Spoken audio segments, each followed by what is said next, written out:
Olá, meu nome é Felipe Dexheimer, eu sou o Head de Alocação da XP Investimentos e eu estou aqui para vocês para explicar um pouco como construir uma carteira, especialmente como uma carteira que seja resiliente num período de crise como o que a gente está vivendo agora. Eu dividi esse curso que eu vou dar em alguns módulos. Esse aqui é o primeiro deles, onde a gente vai discutir alguns dos conceitos mais básicos que vão ser fundamentais para vocês entenderem tudo que eu estou falando depois. O primeiro deles é retorno. Parece um conceito simples, é aquilo que todo mundo quer, mas matematicamente às vezes dá um nó. Então, por exemplo, exibindo aqui o slide número 2 para vocês, existem dois tipos de retorno, né? O ponderado pelo tempo e o ponderado pelo dinheiro. Então, imagine uma carteira que tem esses retornos da tabela do meio aqui, né? No primeiro período subiu 10%, no segundo período subiu 1%, no terceiro período caiu 3%. Só que imagina também aquilo que a gente está vendo ali, né? O cotista, o investidor no caso, tinha R$1.000 no primeiro período, e daí depois dele ele aplicou mais R$1.000. No segundo período, então, ele começou com 2.100, né, que os primeiros 1.000 renderam 10%, e em seguida ele aplicou os outros 1.000. Daí a carteira dele subiu mais 1%, e logo depois disso ele aportou mais 10.000. Então ele terminou o segundo período com R$12.120. E aí ele no terceiro período ele perde 3% e ele acaba com um saldo final ali de 11.757. Ele perdeu dinheiro porque a carteira dele estava grande no momento que o mercado caiu, muito menor do que no momento que o mercado subiu, vamos dizer assim. E aí eu vou trazer, né, os conceitos engraçadinhos de retorno. O retorno ponderado pelo tempo, ele ignora quanto você tinha de dinheiro em cada momento. Nesse caso ali, ele é 1 mais 10%, vezes 1 mais 1%, vezes 1 menos 3%, menos 1. Isso dá ali aqueles 8%, 7,70. E o ponderado pelo dinheiro, né, que daí a gente de fato faz uma conta, né, que tem a ver com o capital que foi alocado, em que momento ele foi alocado, e aí a gente chega em uma perda de 1,6. Então, dá para imaginar esse exemplo no caso prático, né, que você tem um fundo, que você vê o fundo subindo, nesse caso aqui o fundo está subindo nesse período 8%, mas você aumentou muito a aplicação quando o fundo já estava lá, tipo, logo antes da perda, então, na verdade, apesar do fundo ter subido, você perdeu dinheiro. Então, é muito importante separar esses dois tipos de mensuração. Um fundo não tem outro jeito de mensuração senão ponderado pelo tempo, mas às vezes para as nossas carteiras de investimento, para carteiras de investimento maior de pessoas físicas, faz sentido fazer análises que levam em conta ponderado pelo dinheiro. Segundo conceito, que é um conceito, né, uma palavra que o pessoal do mercado financeiro usa muito, ela é usada num contexto bem diferente do da química, dá uma confusão. Conceito de volatilidade, né? Volatilidade é só uma maneira que a gente está tentando medir a dispersão de retornos da carteira, né? Então, no slide 3, vocês conseguem ver, né, ali tanto um exemplo de cálculo ali na direita, né? Então tem a cota, no caso é do índice de fundos multimercados da Ambima, tem a cota ali que está na casa de 3.700, tem a oscilação diária do índice ali ao longo de fevereiro, a gente calcula a volatilidade com aquela fórmula que está ali, que é o desvio padrão, e a gente multiplica por raiz de 252, porque a gente quer ver ela em forma anual, que é a forma usual, vocês vão entender porque lá na frente.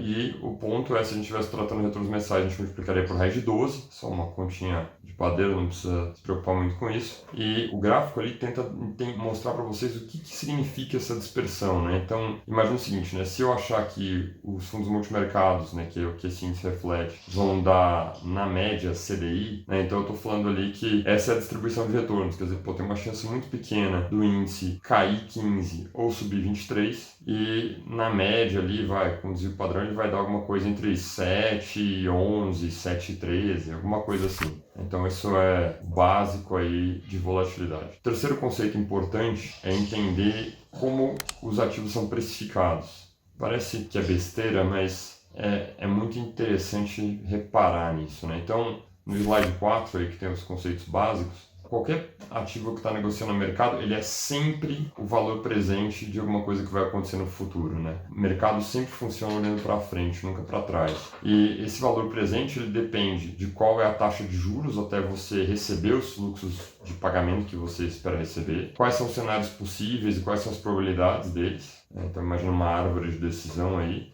Você pode ter em alguns momentos, ou para alguns ativos, um prêmio pela incerteza, né? Ou seja, você aumenta aquela taxa de juros que você desconta porque você não consegue enxergar bem o futuro. E você tem também, né, se o ativo é ilíquido, né? Ou simplesmente para você esperar o prazo de negociação, você tem esse esse prêmio de liquidez. E aí vem a famosa diferença entre renda fixa e renda variável, né? Mostrando de novo no slide 4 a tabela de baixo ali. Na renda fixa, a gente conhece o valor futuro dos fluxos de caixa. Então, ainda pode ter alguma incerteza quando esse valor é atrelado a algum índice, como por exemplo o CDI ou a inflação. Na renda variável, a gente não conhece esse valor futuro. Por quê? Porque o dividendo que a empresa vai pagar depende de quanto lucro ela vai gerar. Ela pode distribuir menos dividendos se ela tiver com um plano de investimentos, por exemplo, etc. No primeiro caso, a renda é fixa. No segundo caso, a renda é variável. E aí vem a grande pegadinha que eu quero que vocês lembrem para o resto da vida. O preço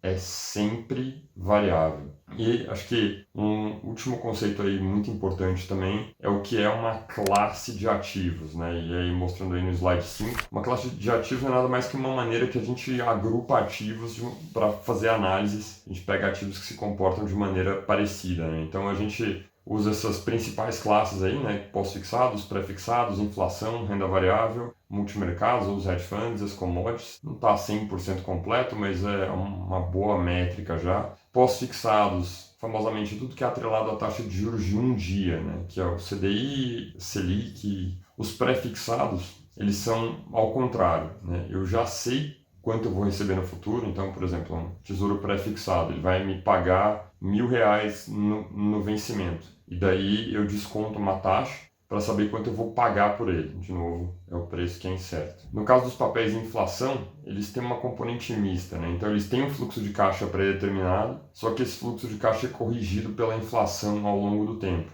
Então eles até, para prazos mais longos, quando a gente não tem certeza de qual vai ser a inflação, eles oferecem meio uma proteção adicional para o investidor. Então, normalmente, para o mesmo prazo, um título de inflação, ao atrelado à inflação, tem menos volatilidade que um título pré-fixado. E por fim tem a renda variável, né? Que são as participações em empresas e afins. Eu vou fazer um ponto que é importante também, que é o seguinte. A gente agrupa nessas classes tanto papéis diretamente, ações, títulos de renda fixa, títulos do tesouro, CDBs, debêntures, quanto fundos que compram esses papéis. Obviamente, existem fundos que compram mais de uma coisa, eles acabam caindo na categoria de multimercados, mas um fundo de ações e uma carteira de ações que você compra direto na pessoa física essencialmente tem o mesmo risco. A gente pode analisar eles de uma maneira similar. E quando a gente junta essa maçaroca toda, acho que a gente comentou um pouco que o preço é uma função do que vai acontecer, e aí a gente vai trabalhar o conceito de retorno esperado. O que é retorno esperado, né? Eu imagino, ou eu tento estimar qual vai ser o preço de um ativo num ponto qualquer do futuro, para daí eu falar, bom, beleza, se esse é o preço lá, eu tenho o preço hoje, que eu consigo ver na tela, então qual é o meu retorno esperado, né? Vamos mostrar aí no slide 6, a gente está tentando prever, né? Então, e para cada classe a gente acaba usando um tratamento diferente. Por exemplo, para pós-fixados, basta saber a sequência de decisões do Banco Central. Para pré-fixados, né? Eu tenho que imaginar, se ele for vencer dentro da minha janela de análise, o retorno dele está dado. Se ele não for vencer, eu preciso saber, a que juros ele vai estar precificado lá na frente. Para inflação, tem parecido com pré, soma aí que eu preciso saber a inflação que vai decorrer ao longo desse período futuro aí que eu tenho que fazer uma estimativa. Para renda variável, o retorno esperado é uma mistura de dividendos que eu vou acruar durante o período que eu vou estar carregando esse papel, quantos lucros da empresa vão crescer, 5% ao ano, 10% ao ano, vão contrair, e existe uma relação que é muito importante em renda variável, que é a relação entre preço e lucro. Por exemplo, se uma empresa dá R$10 de lucro por ação e a ação vale R$100, essa ação está negociando num preço-lucro de 10 vezes, a gente fala. Essa relação entre preço e lucro que o investidor está disposto a pagar depende do setor, da marco regulatória do país e também da taxa de juros desse país. Então ela pode variar ao longo do tempo e ao longo do ciclo econômico, então é importante a gente fazer uma estimativa. A gente faz todas essas estimativas e roda isso todo mês. Nosso relatório, que está o caminho dele aqui, que é os 5 anos em 5 minutos. E o último está disponível, você só dá uma procurada, o que você acha. Muito obrigado e até a próxima etapa.